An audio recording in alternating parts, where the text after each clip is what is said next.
Magandang araw sa lahat, ako si Dr. Renato Bagani, at ngayon ay susuriin natin ang paksang aing kapangyarihan ng iyong MGA-20, ang sekreto sa mahabaang panahon at kalayaan pagkatapos ng 60 taon. May isang katotohanan na walang nagturo sa atin nung bata pa tayo. Ang lakas ng ating mga paa ang pundasyon ng ating kalayaan, hindi ang ating mga kamay, hindi ang ating mga mata, kundi ang ating mga paa. Dito nakasalalay ang bigat ng ating buhay. Bawat hakbang, bawat pagtayo ay nagsisimula sa makalamnan ng binti, ngunit kapag lumampas sa edad na 50, tahimik na nagsisimulang bumababa ang kalamnan ng katawan. At pagdating ng edad na 60, kung hindi alagaan ng maayos, unti-unting hihina ang mabinti, bababa ang balanse, na nagiging sanhi upang madaling madapa, mapagod at unti-unting mawala ng kakayahang maging independent.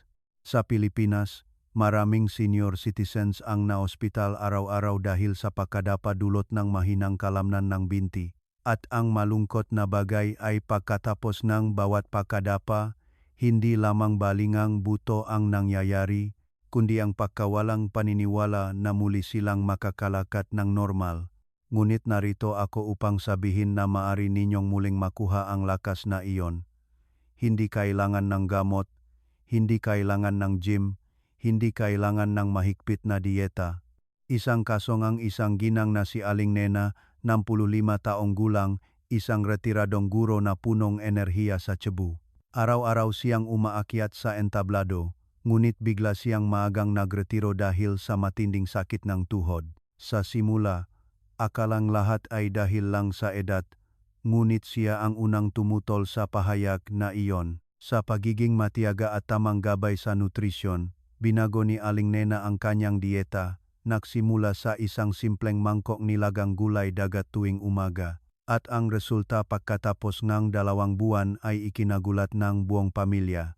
Hindi na niya kailangang gumamit ng baston, mas nababaluktot ang kanyang tuhod, at nagsimula siyang bumalik sa kanyang nga stretching exercises na akala niya ay tuluyan na niyang tinalikdan. Sa video na ito, ipapakita namin ang 4 na napakasimpleng uri ng pagkain na maring nasa inyong kusina na sapat na upang muling buuin ang kalamnan, ibalik ang nerbiyos, at pagbutihin ang kakayahang panatilihin ang balanse.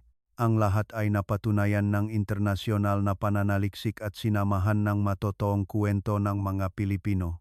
Ang mga taong muling nakakuha ng kanilang flexibility at kumpiyansa sa pamamagitan lamang ng pagbabago sa kanilang pagkain. Kung gusto ninyong mamuhay ng mas matagal ng independent, mas kaunti ang pagdepende sa gamot, I subscribe sa channel, at magsimula sa video na ito. Hayaan akong samahan kayo sa bawat hakbang mula mismo sa inyong mapaa. Ngayon, inaanyayahan ko kayong samahan ako upang tuklasin ang mapagkaing ito. Pagkain numero 1, gulay dagat. Ang gulay dagat ay hindi tumutubo sa hardin o bukid kundi nagmumula sa dagat. Malambot ito, magaan, minsan manipis tulad ng papel, at madaling hindi mapansin sa isang plato. Ngunit huwag hayaan ang simpleng itsura nito na dayain kayo.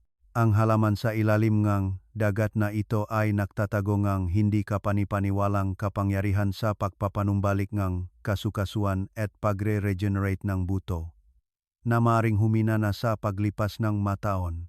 Kung nakarinig na kayong tunong crack kapag tumatayo mula sa upuan o pakiramdam ng grinding sa tuhod kapag umikot o umaakyat sa hagdan, iyon ay hindi lamang ordinaryong tandang pagtanda kundi isang mensahe mula sa katawan na ang mabuto at kasukasuan ay nangangailangan ng hydration, nutrition, at pagpapanumbalik. Sa kabutihang palad, binigyan tayong kalikasan ng isang malakas na solusyon, gulay dagat. Sa partikular, ang mauri ng damong dagat tulad ng wakame, kombu, sea letuche, at brown algae ay lalong namumukot tangi dahil sa kanilang mataas na nilalaman ng organic calcium, iodine, at mahalagang anti-inflammatory compounds tulad ng fucoidan at laminarin.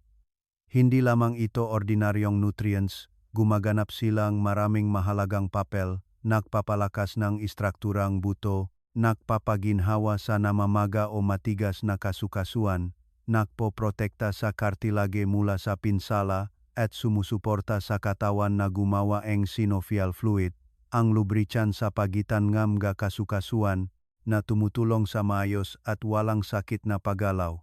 Isang pag-aral noong 2021 na inilathala sa American Journal of Community Nutrition ang nagpakita na ang mga kababaihan na lampas 60 taong gulang na kumakain ng gulay dagat 2 hanggang 3 beses sa isang linggo ay may hanggang 16% na mas mataas na bone density kumpara sa grupo na hindi regular na kumakain.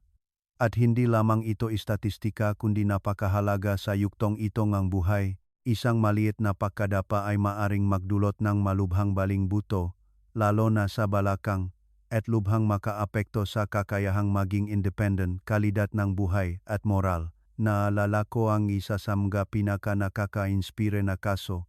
Si Aling Rosa, 60 taong gulang, isang retiradong guro na punong enerhiya.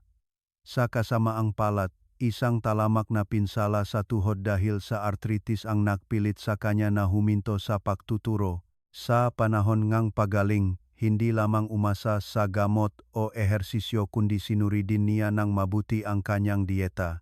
At doon, isinama namin ang gulay dagat sa kanyang pang-araw-araw na menu.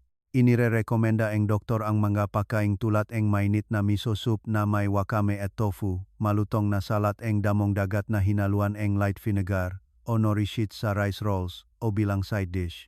Sa simula, tila maliit ang pagbabagong ito, ngunit sa loob lamang ng 2 buwan, naganap ang himala, nabawasan ang arthritis, humupa ang sakit, at nagsimula siyang bumalik sa kanyang mga light stretching exercises. Para sa isang taong akala niya ay tuluyan nang nawala ang kanyang flexibility, ito ay isang kumpletong pagbabago. Sa kasalukuyan, patuloy niyang isinasama ang gulay dagat sa kanyang dieta at ibinabahagi niya na mas nababaluktot ang kanyang makasukasuan, bumuti ang kanyang balanse, at mas matatag ang kanyang antas ngang enerhiya.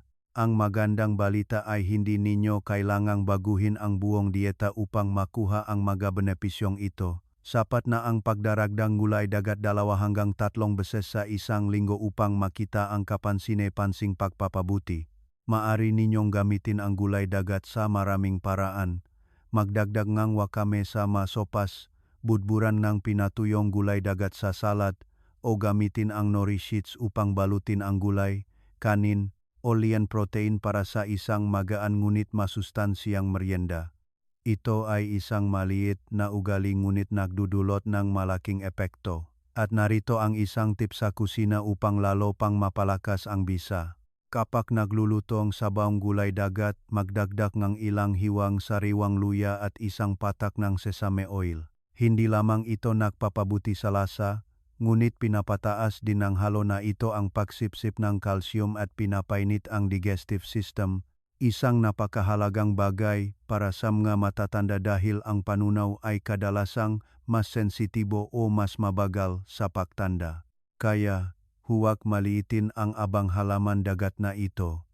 Ang gulay dagat, bagaman simple, ay isang tahimik na manggagamot, nagre-regenerating bone density, nagpapaginhawa sa matigas na kasukasuan, nagpapabuting paggalaw, at nagpapanumbalik natural na ritmong katawan. Isipin ang gulay dagat bilang isang banayat ngunit malakas na gabay na tumutulong sa inyo na muling makuha ang flexibility, katatagan, at kalayaan sa bawat hakbang. Pagkain numero 2, chickpeas.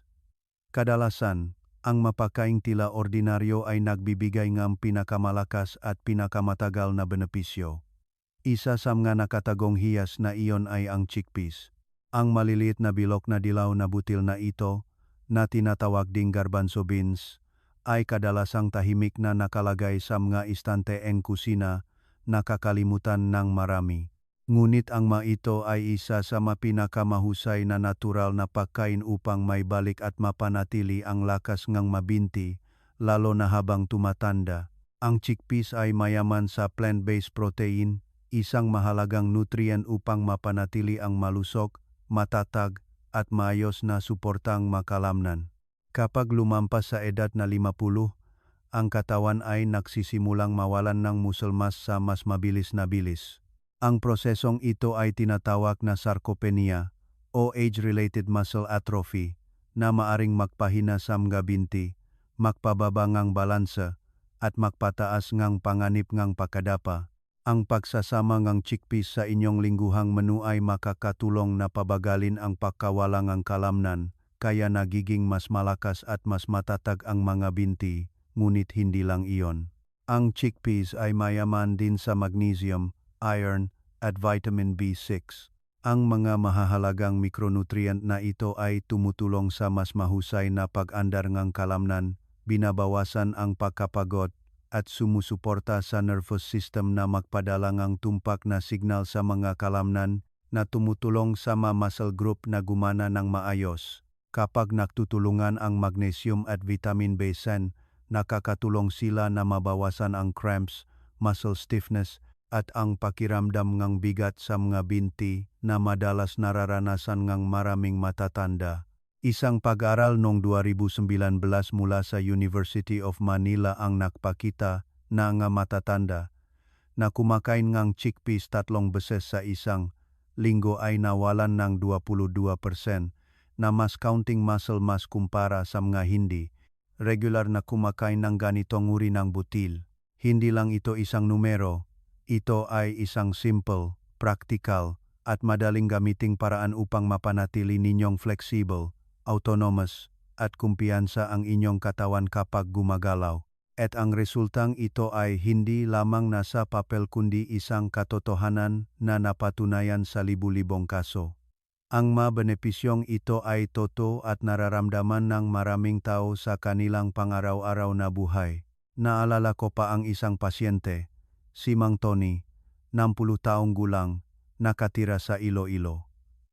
Pagkatapos niyang madapa sa hagdan, hindi siya gumamit ng pain relievers. Ang gusto niya ay may balik ang lakas ng kanyang mabinti. Pagkatapos niyang ayusin ang kanyang dieta, nagsimula siyang kumain ng chickpeas 3 beses sa isang linggo, idinagdag sa stews, salads, at sopas. Pagkatapos lamang ng 5 linggo, nakakalakad na si Mang Tony ng kumpiyansa sa kanyang kapitbahayan nang walang nanginginig na tuhod o hirap sa pagtayo mula sa upuan. Ang pagbabagong iyon ay isang malinaw na patunay kapangyarihan ng maliliit na pagbabago sa dieta. Para sa karamihan ng mga pasyenteng matatanda, madalas kong iminumungkahi na magsimula sa halos kalahating tasa ng lutong chickpeas bawat kainan, katumbas ng humigit kumulang 125 gram. Kung gagamitin ng ilang beses sa isang linggo, ito ay maaring makabuluhang mapabuti ang pag-andar ng binti, antas ng enerhiya, at kadaliang kumilos. Ang kahanga-hanga sa chickpeas ay ang kanilang versatility sa pagluluto. Maaari ninyong ihurno ang chickpeas na may olive oil, lemon, at herbs para gawing merienda. Para sa tanghalian, maaari ninyong haluin ang chickpeas sa pipino, pulang sibuyas, at cilantro para gawing salad. Kung gusto ninyo ng mainit na ulam, maaari ninyong lutuin ang sopas kasama ng turmeric, black pepper, carrots, at celery. Isang mainit na hapunan, mayaman sa nutrisyon na nagpapabuti nege sirkulasyon nege dugo at nagpapababa ne pamamaga. Isang maliit na tip para sa mga gumagamit ng pinatuyong chickpeas. Ibabad ang mga ito sa magdamag na may isang kurot ng baking soda. Ang hakbang na ito ay nakakatulong na masira ang phytic acid, kaya pinapataas ang pagsipsip ng iron at binabawasan ang hindi pagkatunaw kapag kumakain ng chickpeas.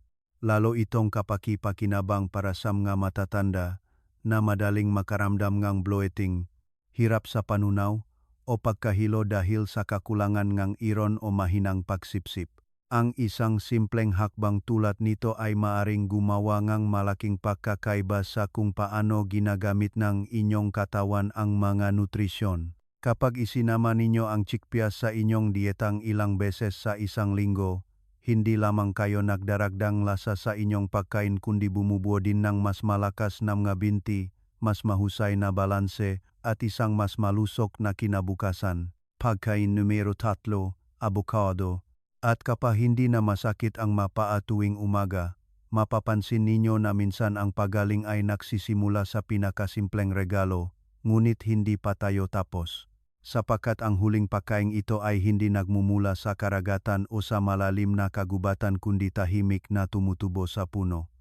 Nagtataglay ngang isang matalinong uri ngang nagpapagaling na taba na kaloob ng kalikasan. Ito ay hindi lamang isang kwento ngang nutrisyon kundi isang paglalakbay upang muling makuha ang kakayahang maramdaman, gumalaw, at kumonekta sa sariling katawan. Kung nakaramdam na kayo ngang pamamanhit sa mga binti, pangingilik sa mga daliri ngang paa, o pakiramdam na ang mga paa ay lumalakat ngunit hindi malinaw na nararamdaman ngang utak, malamang na ito ang nawawalang piraso. Ang mga sintomas na ito ay kadalasang nakmumula sa malnutrition ng mga peripheral nerves, at kung hindi maayos, maari nilang maapektuhan ang katatagan at kumpiyansa kapag gumagalaw. Ang magandang balita ay ang avocado, na may malambot na tekstura at natural na creamy taste, ay hindi lamang isang trendy na pagkain. Ito ay isang kalyado ni nervous system, mayaman sa monounsaturated fats, lalo na ang oleic acid. Ang avocado ay tumutulong na palakasin ang mga nerve cell membrane at pagbutihin ang pagpapadala ng signal sa pagitan ng utak, spinal cord, at lower extremities. Ang suportang ito ay nakakatulong sa inyo na makaramdam ng mas mahusay na koordinasyon, mas alerto, at nababawasan ang panganib ng pagkadapa o pagkalat. Ngunit hindi lang doon natatapos ang avocado. Nagbibigay din ito ng saganang potassium, isang mahalagang mineral na tumutulong sa pagbalanse ng fluid sa katawan, sumusuporta sa pagkontrata ng kalamnan, at pumipigil sa mapulikat. Bilang karagdagan, ang avocado ay mayaman sa vitamin A, isang malakas na antioxidant na tumutulong na protektahan ang mga pinong nerve endings mula sa oxidative damage at degeneration na dulot ng pagtanda. Isang nakakatuwang pag-aral noong 2021 mula sa National Institute of Nutrition and Gerontology ng Pilipinas ang nagpakita na ang mga matatanda, lalo na ang lampas 65 taong gulang, na kumakain ng avocado para sa almusal ngang hindi bababa sa 4 na beses sa isang linggo, ay nagkaroon ng kapansin-pansing pagpapabuti sa balanse, postura, at katatagan ng lower leg sa loob lamang ng 6 na linggo. Mas malinaw ang benepisyong ito sa mga taong may banayat ngunit nakakabahala ng mga palatandaan ng kawalang tatag, tulad ng hirap sa pagtayo mula sa upuan, panginginig kapag umaakyat sa hagdan, o pagkawalangang kumpiyansa kapag lumalakad sa hindi pantay na ibabaw. Ang kwento ni Mang Jose, 63 taong gulang, nakatira sa Batangas, isang retiradong guro na lumapit sa aking klinika na may malaking pag-aalala. Sinabi niya na nagsimulang manhid ang kanyang mapa na nagdulot sa kanya ang pagdududa kung kaya pa niyang ipagpatuloy ang kanyang pinakagusto, ang maglakad sa parke kasama ang kanyang apo. Sama-sama naming sinuri ang kanyang pang-araw-araw na gawain at binago lamang ang isang simpleng bagay na may kapangyarihang magpabago. Sa halip na matamis na almusal, kumain siya ng isang hiwangang whole wheat bread na may mashed avocado, dinagdagan ng chia seeds at ilang pata ng lemon juice. Ang maliit na pagbabagong iyon ay nagdulot ng malaking pagbabago. Pagkatapos lamang ng 4 na linggo, bumalik si Mang Jose na may nagniningning na mga mata. Ngumiti siya at sinabi ang isang bagay na naalala ko pa rin hanggang ngayon. Nararamdaman ko na muli ang lupa sa ilalim ng aking mga paa at ang tunong ng ngayapa ng aking apo sa tabi ko. Walang mahika dito, tanging regular na pagpapakain ng mga kinakailangang nutrisyon. Maari rin kayong magsimula sa paglalakbay na ito ngayon. Kumain ng avocadong 3 hanggang 4 na beses sa isang linggo na may dami mula 1,2 hanggang 1,3 gram prutas bawat pagkain. Ang umaga ang perpektong oras para sa pagsipsip, ngunit ang avocado ay mahusay din para sa hapon upang mapanatili ang enerhiya at suportahan ang mga nerbiyos. Maaari ninyong pahiran ng avocado ang toast, haluin ang diced avocado sa quinoa salad, ihalo ang avocado sa saging at almond milk smoothie, o balutin ang avocado sa leafy greens sa isang magaan na wrap. Dahil sa mataas na versatility nito, madaling isama ang avocado sa pang-araw-araw na dieta ng hindi nakakasawa. Mayroong isang maliit ngunit napakalakas na tip na madalas kong ibinabahagi sa mga pasyente. budburan ng kaunting tinatad na walnuts, chia seeds, o isang kurot ng flax seeds ang mashed avocado. Ang mga sangkap na ito ay hindi lamang nagpapabuti ng lasa kundi nagdaragdag din ng omega-3 at vitamin E, dalawang mahalagang nutrients near. Bagaman malambot sa labas, ang avocado ay gumagana bilang isang panlup na kalasag, sumusuporta sa pag-andar ng nerbiyos, tumutulong sa mas matatag na kontrol ng kalamnan, at ginagawang mas matatag, proaktibo, at konektado ang bawat hakbang. Ito ay hindi lamang pagkain kundi isang banayat ngunit makapangyarihang panimula para sa lower body na tumutulong sa inyo na muling mahanap ang kalinawan, maayos na koordinasyon at kumpiyansa upang muling makalakat ng malaya. Tulad ngang nakikita ninyo, sa pamamagitan lamang ng pagdaragdag nga 4 na pagkain ito sa inyong lingguhang dieta, hindi lamang ninyo pinapakain ang inyong makasukasuan at nervous system kundi namumuhunan din kayo ng aktibo sa inyong kalayaan at kadaliang kumilos. Huwag maghintay na kailanganin ang tungkod o tulungan ng iba bago mag-isip ng pagbabago. Magsimula ngayon mula mismo sa inyong susunod na pagkain. Kahit kaunting avocado, isang dakot ng kalabasa o isang mainit na mangkok ng gulay dagat, bawat maliit na pagpipilian ngayon ay ang pundasyon para sa kalayaan bukas. Pagkain numero 4, butong kalabasa. Bagaman tila isang simpleng merienda, ang butong makalabasa ay sagana sa nutrisyon, lalo na ang magnesium. Ito ay isang mahalagang mineral na gumaganap ngang papel sa pagpapanatili ang koordinasyon ng kalamnan, pag-andar ng nerbiyos, at pagpigil sa mga pulikat. Nakakalungkot, maraming tao na lampas 50 taong gulang ang kulang sa magnesium kahit na mayroon silang medyo malusog na dieta. Ang kakulangan sa magnesium na ito ay maring magdulot ng tahimik ngunit napaka-hindi komportableng sintomas tulad ng restless legs, muscle twitching, muscle stiffness, o matagal na pagkapagod kahit na sa banayat na ehersisyo lamang.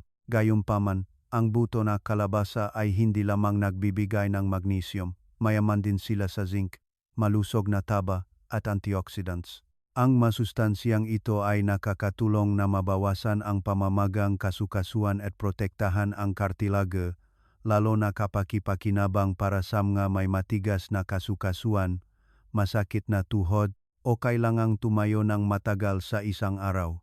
Ang kombinasyon nga benepisyo para sa kalamnan, kasukasuan, at nerbiyos ang nakpapalit sa butongang kalabasa sa isang natural at natatanging solusyon para sa maraming hindi komportableng sintomas sa mga binti at paa na madalas nararanasan ng matatanda. Isang clinical study noong 2020 mula sa Complutense University ang nakpakita na ang mga taong lampas 55 taong gulang na kumakain ng 30 hanggang 40 gramo ng buto ng kalabasa araw-araw sa loob ng 6 na linggo ay nakakuhang kamangha-manghang resulta. Sa partikular, naitala nila ang 31% na pagbawas sa night leg cramps. Bukod pa rito, makabuluhan din nilang napabuti ang kanilang balanse at katatagan na may mas mahusay na performance sa mga pagsusuri tulad ng single leg stand. Hindi lamang ito resulta sa teorya kundi isang tunay na pagpapabuti sa buhay na tumutulong sa mga matatanda na makalakad ng mas matatag, mas kumpiyansa, at mas makatulog ng maayos. At hindi lang iyon pananaliksik, nasaksihan ko mismo ang epekto nito. Isang kwento ni Aling Luz, 68 taong gulang, nakatira sa Quezon City. Siya ay nakdusa sa matinding pulikat sa kanyang mabinti sa loob ng maraming taon. Tuwing gabi, bandang 3:00 AM, siya ay madalas magising dahil sa masakit na pulikat na nagdulot sa kanyang pagkapagod at pakawalang lakas kinabukasan. Sinubukan niya ang warm compresses, masahe, at pegunat ng kanyang mabinti bago matulog ngunit walang epektibo. Kaya't iminungkahingang doktor ang isang napakasimpleng pagbabago. Tuwing hapon, kumain ng isang dakot ng inihaw na butong ng kalabasa na walang asin. Nagsimula siyang kumain bandang 4:00 PM araw-araw, isang malit na pagbabago na madaling gawin. Pagkatapos lamang ng 3 linggo, kapansin-pansing nabawasan ang pulikat at pagkatapos ng 6 na linggo, halos tuluyan na itong nawala. Sa unang pagkataon sa loop ang maraming taon, nagising si Aling Luz na magaan ang magabinti, hindi na matigas, handa para sa bagong araw. Nakatulong ang pagpapabuti ng tulog upang mas makaroon siyang enerhiya, mas malinaw ang isip, at bumalik ang kanyang sigasig sa kanyang pang-araw-araw na paglalakad. Ang lahat ay nagsimula sa pagdaragdag lamang ng isang maliit na dakot ng buto sa dieta. Para sa karamihan ng mga matatanda, inirekomenda ko ang 30 gramo ng unsalted pumpkin seeds araw-araw, katumbas ng halos 2 kutsara. Napakakalat ng paggamit.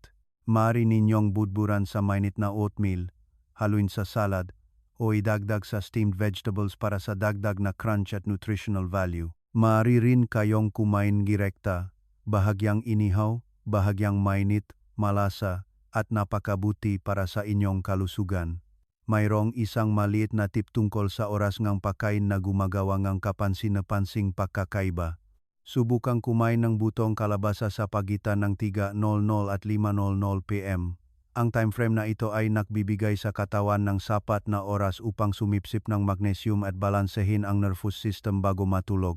Isang maliit na pagbabago ngunit sumusuporta sa pagpapahinga, binabawasan ang tensyon ng kalamnan, at tumutulong sa inyo na makakuha ng mas malalim, mas kaunting nagambalang pagtulog. Minsan, ang kapansin-napansing pagpapabuti sa kalusugan ay nagmumula sa maliliit, simple, at napapanatiling pagbabago, at ang pagdaragdag ng butong ng kalabasa sa inyong pang-araw-araw na gawain ay isa sa mga pagbabagong iyon. Madaling gawin, mura, ngunit napaka-epektibo sa pagpapanumbalik ng kontrol ng kalamnan, pagbabawas ng pulikat, at pagdaragdag ng pakiramdam ng ginhawa sa mga binti.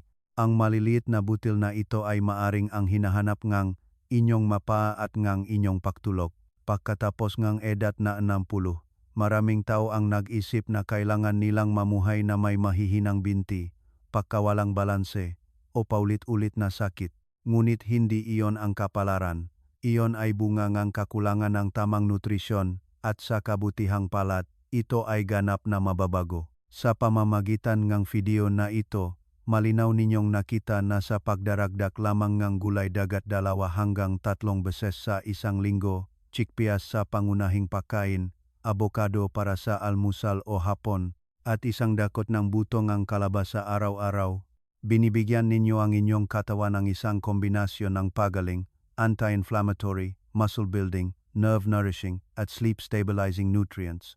Hindi na kailangang maghintay ng pagkadapa bago kumilos, hindi na kailangang maghintay ng matinding sakit bago magbago. Magsimula sa susunod na pagkain dahil ang binti ay hindi mapapalitan. Nakakita na ako ng mga tao na akala nila ay hindi na sila makakalakat muli. Ngunit sa kaunting pagbabago lamang sa dieta, nakakalakat na sila ng matatag, kumpiyansa, at mas masaya araw-araw. Ang mga kwento sa itaas ay patunay na ang tamang nutrisyon, gaano man kaliit, ay may malaking kapangyarihang magpabuhay. Kung ang video na ito ay nagbigay sa inyong pag-asa, isang aral, o simpleng bagong ideya upang alagaan ang inyong sarili, mangyaring i-like, ibahagi sa mga mahal sa buhay, at i-comment ang pangalan ng inyong paboritong pagkain sa video. At huwag kalimutang mag-subscribe sa channel upang hindi makaligtaan ang iba pang kapakipakinabang na video na tumutulong sa inyo na mamuhay ng mas matagal, mas malusog at mas independent. Hindi pa tapos ang paglalakbay at malayo pa ang mararating ng inyong mapaa.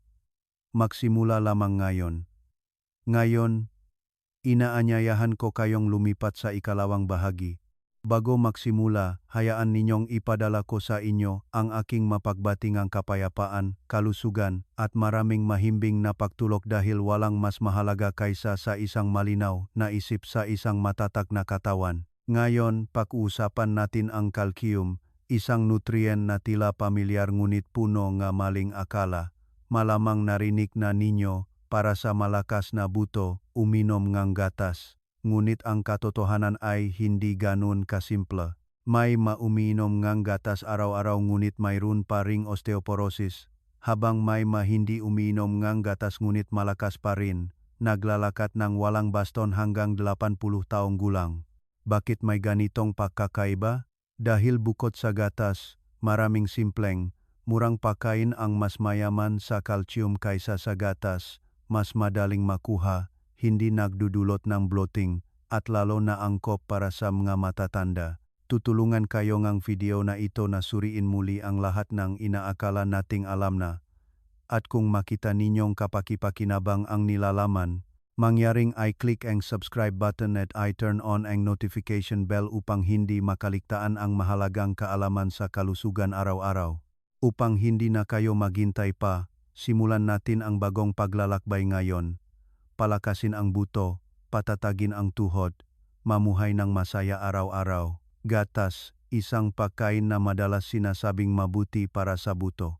Kapag nabanggit ang calcium, karamihan sa atin ay agad na maisip ang isang malamig na baso ng gatas, minsan kasama pang biskwit. Mula bata hanggang matanda, madalas nating naririnig na uminom ng gatas para sa malakas na buto at malusog na katawan. Gayunpaman, habang tumatanda, ang katawan at mga kasukasuan ay nagsisimulang magsalita sa napakaibang paraan. Maraming tao ang hindi nakakaalam na ang sapat na calcium supplementation ay hindi lamang nakasalalay sa dami na kinakain natin kundi sa kakayahan ng katawan na sumipsip nito.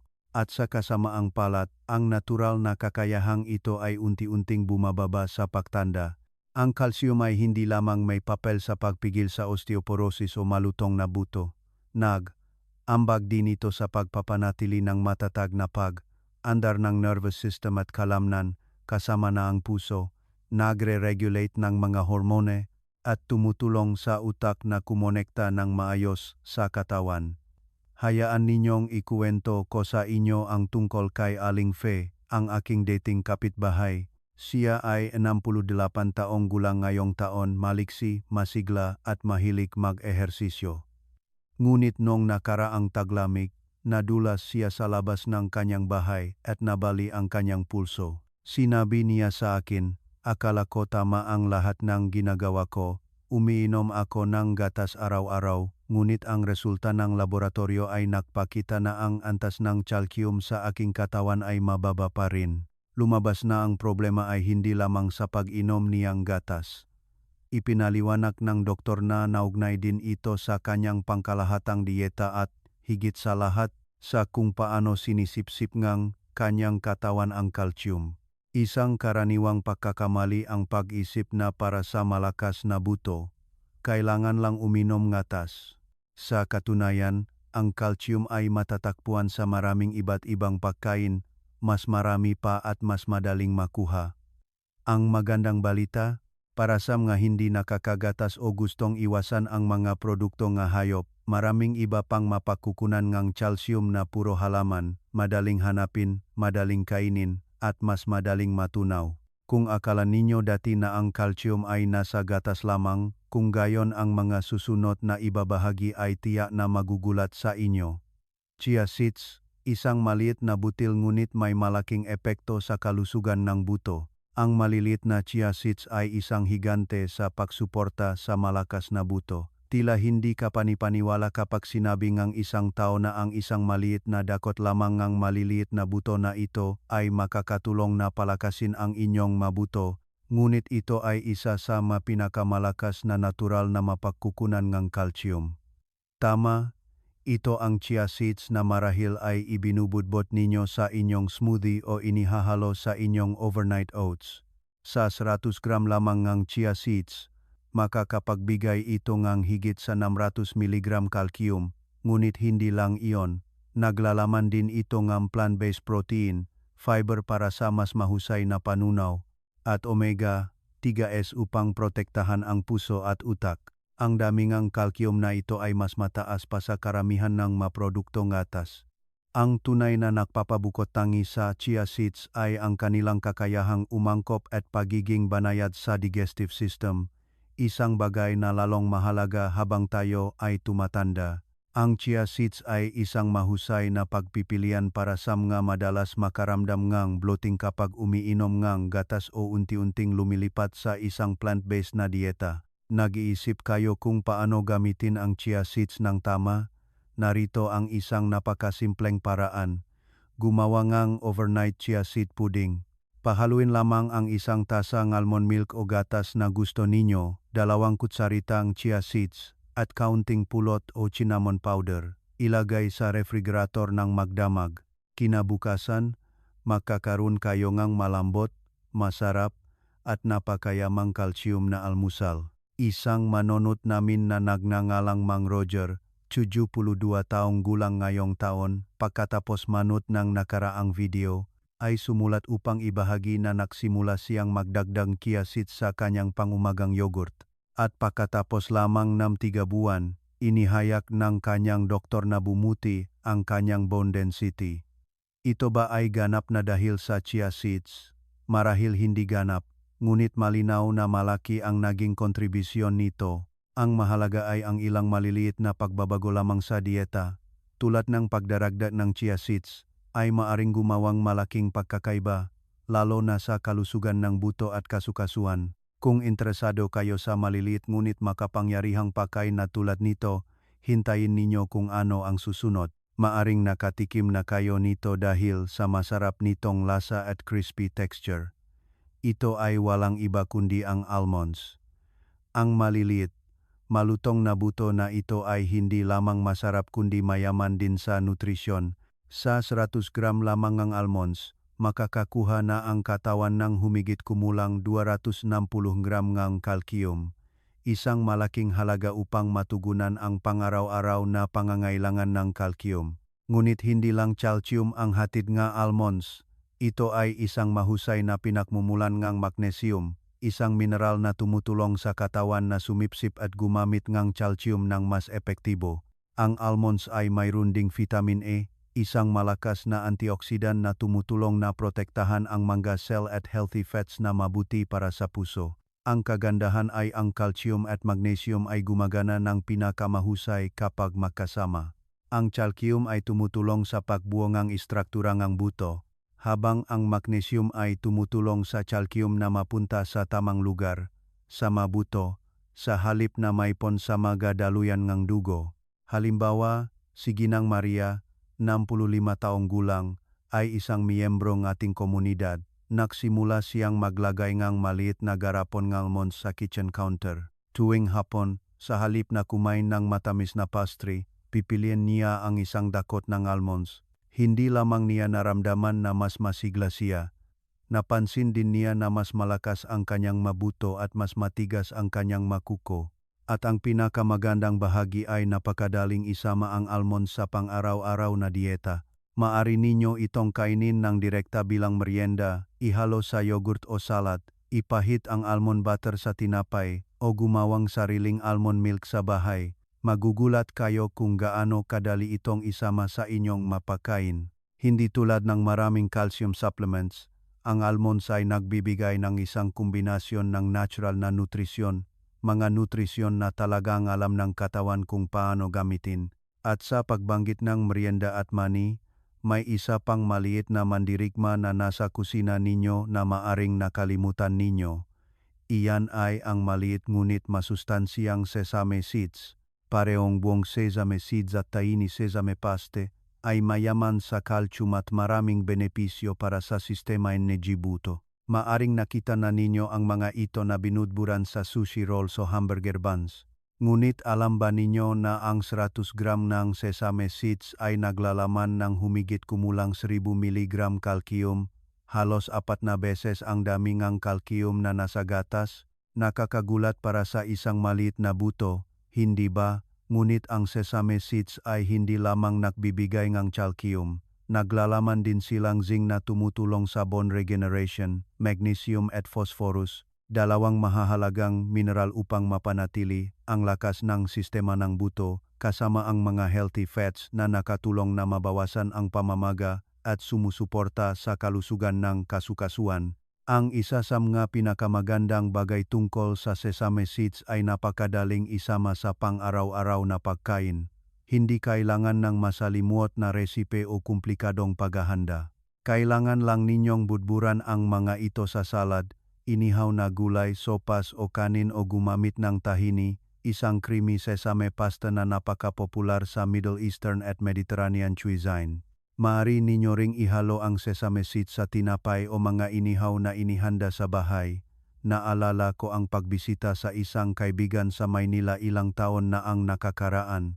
Ang tatay ng kaibigan ko, ayon sa kaugalian kang pamilya mula sa maraming henerasyon, ay kumakain kang flatbread na may tahini at olive oil tuwing umaga. Siya ay 82 taong gulang ngunit nakakalakad pa rin ng ilang kilometro araw-araw ng walang baston. Nagsimula akong mag-isip na baka ang mga simpleng tradisyonal na pagkain ito ay nagtatago nga sikreto ang mahabang buhay na nakalimutan natin. Isang malit na paalala, ang sesame seeds ay naklalaman ng medyo mataas na antas na oxalates. Ang sangkap na ito ay maaring bahagyang makakaepekto sa pagsipsip ng calcium. Gayunpaman, kapag ginamit sa isang balanseng dieta na mayaman sa vitamin D at magnesium, ang mabenepisyong sesame seeds ay ganap na mas malaki kaysa sa maliit na pag-aalala na ito. Kaya sa susunod na gusto ninyong magdagdag ng calcium sa inyong nga buto, huwag maliitin ang kapangyarihan kaunting sesame seeds na binutburan sa inyong pagkain. Ngayon handa na ba kayong tuklasin ang isang pagkain na nagmumula sa dagat ngunit napakayaman sa calcium? Pag-usapan natin ang sardines. Kasama ang mga buto ng isda. Ang maliliit na isda na ito ay ang natural na kapsulang calcium ng kalikasan. Karaniwan silang nakalata. May medyo malakas na lasa at mayroon pa ring buto. Ngunit ang bahaging buto ang pinakamagandang bahagi.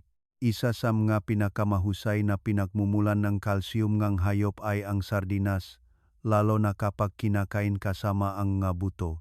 Sa 100 gram lamang ng sardinas, makakapagbigay ito ngang humigit kumulang 380 mg ng calcium, at ang maliliit na buto na iyon ay mas madaling nguyain at matunaw kaysa sa iniisip ninyo. Ngunit hindi lang dong natatapos ang espesyalidad ni sardinas. Naglalaman din sila ng vitamin D, isang mahalagang nutrient na tumutulong sa pagsipsip ng calcium.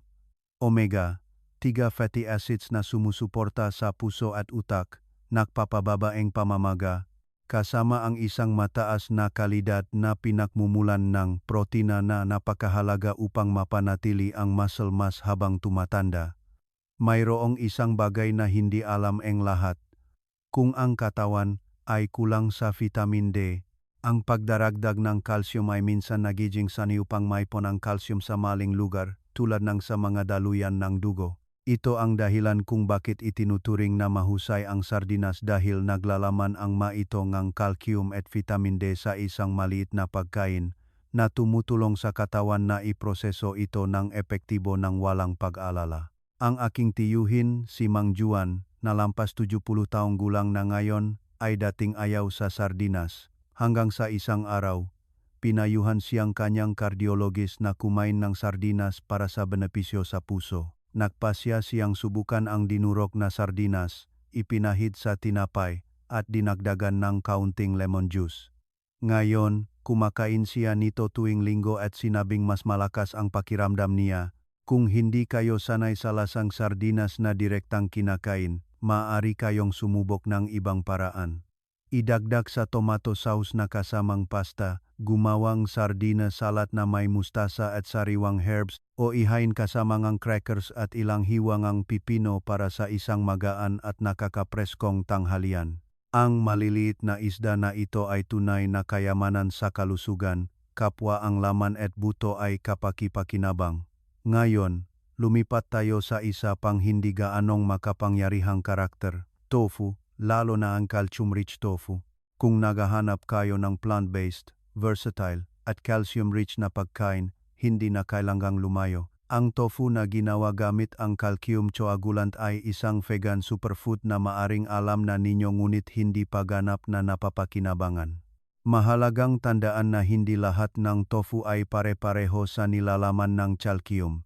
Ang uri na ginawa gamit ang calcium sulfate, na kadalasang may label na calcium set tofu, ang kailangan ninyong piliin.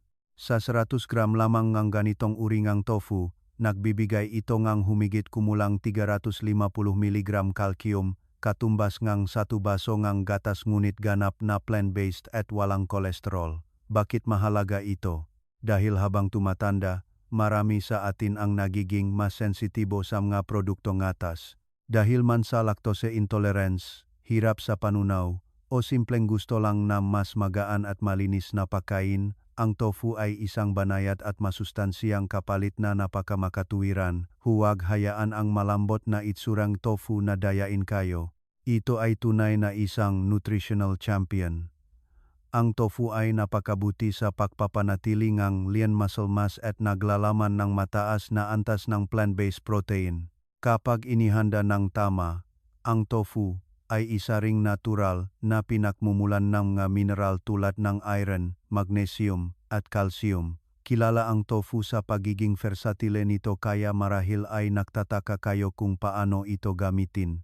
Ang kagandahan ng tofu ay sumisipsip ito ang lasa ang anumang sangkap na kasama nito mula sa maalat, matamis, hanggang sa maanghang, lahat ay akma. Narito ang ilang simpleng paraan ng pagluluto. Igisa sa bawang at broccoli para sa isang calcium-rich na hapunan. Ihalo sa smoothie para sa creamy at light texture. Ihurno ang mga blok ng tofu na may herbs at olive oil para sa crispy at masustansyang merienda.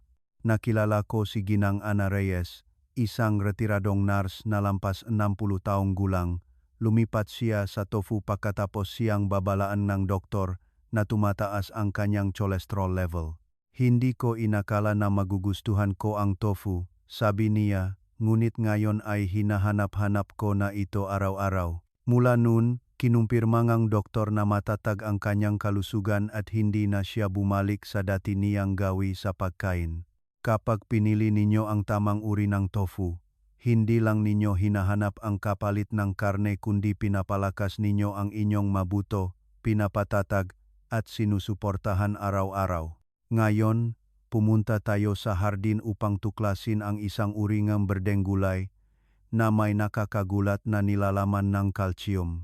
Collard greens at kale, dalawang calcium-rich na berdeng gulay. Sa mga nakaraang taon, naging napaka-popular ang kale. Mula sa salads, crispy chips, hanggang sa smoothies, bahagi ito ang lahat. Ngunit sa ibang sulok ng ring, mayroong isang katunggali na hindi gaanong masustansiya, ang collard greens, isang gulay na nararapat na pantay na pansin. Pagambingin natin ito, ang kale sa 100 gram ay may humigit, kumulang 150 mg calcium. Ang kapansin-pansin ay ang napakataas na rateng krampagsipsip. Maaring magamit ng katawan ang calcium mula sa kale ng napaka-epektibo. Ang collard greens sa 100 gram ay naglalaman ng humigit kumulang 230 mg ng calcium kasama ang vitamin K, A, at C. Lahat ay gumaganap ng mahahalagang papel sa pagpapanatili ng kalusugan ng buto. Ang pinakamagandang bagay ay ang parehong uring gulay na ito ay hindi naglalaman ng maraming oxalates. Isang compound na karaniwang matatagpuan sa spinach at iba pang gulay na maaring makahadlang sa pagsipsip ng calcium. Nakipag-usap ako kay Mang David, isang retiradong guro at mahilig sa paghahardin. Nagtanim siyang collard greens sa likod ng kanyang bahay at halos araw-araw niya itong kinakain, madalas ginigisa sa bawang at olive oil. Ang bone density niya, ayon sa pagsusuring doktor, ay mas mataas sa average para sa kanyang edad. Siguro dahil sa berdeng gulay, sabi ni Mang David na nakangiti, na tila isang simpleng paalala na ang mapagkaing itinatanim at kinakain natin araw-araw ay may malalim na epekto sa ating kalusugan. Kaya alin ang mas mahusay? Sa totoo lang, pareho silang panalo. Ang collard greens ay nananatili ang lasa kapag niluto ng mainit, habang ang kale ay napakasarap kainin ng hilaw sa salad o sa smoothie. Ang pagpapalit-palit ng dalawang gulay na ito sa inyong lingguhang menu ay isang mahusay na paraan upang suportahan ang sistema ng buto. At kung gusto ninyong siguraduhin na ginagamit ng inyong katawan ang calcium ng epektibo, kailangan ninyong tingnan ng mabuti ang susunod na bahagi. Alamin natin ang tungkol sa mga nutrisyon na tumutulong sa katawan na sumipsip ng calcium at ang mga salik na humahadlang dito. Palakasin ang kakayahang sumipsip ng calcium. Nagsimula na kayong magdagdag ng maraming calcium-rich na pagkain sa inyong dieta tulad ng leafy greens, chia seeds, almonds, at tofu. Iyan ay isang napakagandang simula ngunit maraming tao ang nakakalimutan ang isang mahalagang katotohanan. Ginagamit ng katawan ang mga nutrisyon na sinisipsip nito, hindi lamang ang kinakain natin. Upang tunay na mapakinabangan ng katawan ang calcium na iyon, kailangan ng ilang mahahalagang kaalyado. Kasabay nito, dapat ding iwasan ang ilang tuso na balakid. Una, pag-usapan natin ang mga kaalyado. Ang vitamin D ay itinuturing na pinakamalapit na kaibigan ng calcium. Kung walang sapat na vitamin D, hindi epektibong masisipsip ngang katawan ang calcium. Ang sikat ngang araw, fortified foods, at matatabang isda tulad ng sardinas at salmon ay mahusay na pinakmumulan ng vitamin D. Magnesium, ang mineral na ito ay kinakailangan para sa katawan upang i-convert ang vitamin D sa aktibong anyo nito. Ang buong butil, mani, at berdeng gulay ay mayaman sa magnesium. Vitamin K2, isang hindi gaanong kilala ngunit napakahalagang bitamina, ay tumutulong na gabayan ang calcium sa tamang landas, mula sa daluyan ngang dugo patungo sa mga buto. Ito ay sagana sa fermented foods tulad ng itlog, matigas na keso, at nato, fermented soybeans. At narito ang mga hindi inaanyayahang bisita. Kung kumain ng sobrang asin, mas maraming calcium ang ilalabas ng katawan sa ihi.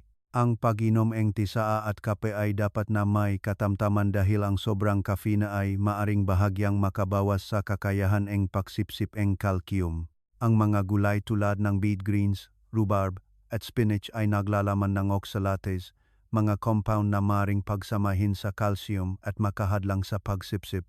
Ang aking kaibigan, si Ginang Lorna Sanchez, kahit na uminom siyang mataas na dosis ng calcium supplement araw-araw, ang kanyang bone density ay mababa pa rin. Sa huli, natuklasan ng doktor na mayroon siyang malubhang kakulangan sa vitamin D. Nang baguhin niya ang kanyang routine, naklalakad sa ilalim ng araw-araw at uminom ng maliit na vitamin D supplement, kapansin-pansing bumuti ang lahat. Ang aral ay ang pagdaragdag ng calcium ay hindi laging ang sagot. Minsan, kailangang ilagay ang katawan sa tamang kondisyon upang magamit ang calcium ng epektibo. At sa pagsasalita tungkol sa epektibong paggamit, alam ba ninyo kung gaano karaming calcium ang kailangan araw-araw? Lumipat tayo sa susunod na bahagi, kung saan ang lahat ay ipapaliwanag ng malinaw at madaling maunawaan. Gaano karaming calcium ang sapat at paano subaybayan. Marami na tayong napag-usapan tungkol sa calcium, kung paano ito sinisipsip, kung saan ito mahahanap, at kung ano ang humahadlang dito. Ngunit ngayon ay huminto muna tayo upang tanungin, gaano karaming calcium ang kailangan ng katawan araw-araw? Ayon sa National Institutes of Health ng Pilipinas, ang mataong may edad 51 hanggang 70 ay nangangailangan ngang humigit kumulang 1,000 mg calcium araw-araw para sa mga lalaki at 1,200 mg araw-araw para sa mga babae. Anuman ang kasarian, kapag lampas 70 taong gulang, ang katawan ay nangangailangan ngang humigit kumulang 1,200 mg calcium araw-araw. Tila marami, ngunit kung hahatiin ng pantay-pantay sa tatlong pangunahing pagkain at isang merienda, ganap itong posible. Halimbawa para sa isang araw na pagkain. Sa umaga, kumain ng chia seed pudding na nagbibigay nga humigit kumulang 180 mg calcium. Sa tanghalian, igisa ang calcium-rich tofu para sa humigit kumulang 350 mg. Sa hapon, merienda na may almonds na humigit kumulang 100 mg. Sa gabi, kumain ng gisang collard greens o pinakuluan na nagbibigay na humigit kumulang 230 mg. Kung magdadagdag kayo ng plant-based milk na fortified ng calcium, halos matutugunan na ninyo ang inyong pang-araw-araw na pangangailangan. Kaya paano susubaybayan at panatilihin ang pagkakapare-pareho? Maraming simpleng paraan. Isulat ang mga kinakain sa isang notebook o telepono. Gumamit ng calcium tracking app tulad ng Chronometer o MyFitnessPal, o isulat lamang ang listahan ng inyong paboritong calcium-rich na pagkain at idikit sa refrigerator. tinulungan ko ang aking tiyahin na gumuhit ng isang lingguhang calcium tracking chart sa isang whiteboard sa kusina. Sa tuwing nagdaragdag siya ng calcium-rich na pagkain sa kanyang pagkain, markahan niya ito. Sinabi niya na ang pagsubaybay araw-araw ay ginagawang masaya ang malusog na pagkain tulad na isang maliit na laro, hindi na isang obligasyon. Tandaan, ang pagiging matiyaga sa paglipas ng panahon ay mas mahalaga kaysa sa pagiging perpekto araw-araw. Sama-sama nating tuklasin ang 7 uri ng pagkain na mas mayaman sa kalsiyum kaysa sa gatas, mga simpleng pagkain, madaling hanapin, ngunit nagtataglay ng kapangyarihan upang pakainin ang bawat buto, bawat matatag na hakbang araw-araw. Pagkatapos ang edad na 60, ang kalusugan ay hindi lamang nakasalalay sa gamot o ospital kundi nagsisimula sa bawat pagkain na inilalagay natin sa mesa. Ngayon, maaari kayong magsimula sa isang napakaliit na bagay. Magdagdagang isang kutsarang chia seeds sa inyong gatas, budburan ng kaunting sesame seeds sa inyong kanin, o igisa ang collard greens na may bawang para sa hapunan. Iyon lang, ngunit ito ay isang kilos na puno ng pagmamahal para sa inyong sariling katawan. Kung nakita ninyong kapaki-pakinabang ang nilalamang ito, mangyaring ibahagi sa mga kaibigan at mahal sa buhay upang sama-samang mapalakas ang mga buto, mamuhay ng masaya at malusog hanggang 80,90 taong gulang. At huwag kalimutang i-click ang subscribe button at i-on ang notification bell upang hindi makaligta ng mga pinakabagong video, kung saan ipagpapatuloy natin ang paglalakbay sa pag-aalaga sa pagtanda gamit ang pinakamadali at pinakamalapit na pamamaraan. Makita-kita tayo sa susunod na video.